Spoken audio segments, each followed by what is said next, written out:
బాహుదా నదీ తీరములోన బావిలోన వెలసిన దేవ మహిలో జనులకు మహిమలు చాటి ఇహ పరముల నిడు మహానుభావ ఇష్టమైనది వదిలిన నీకడ ఇష్టకామ్యములు తీర్చే గణపతి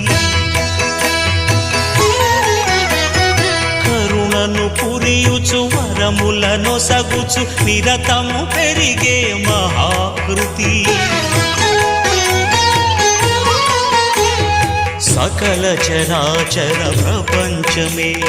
సన్నుతి చేసే విఘ్నపతి నీ గుడిలో చేసే సత్య ప్రమాణం ధర్మదేవత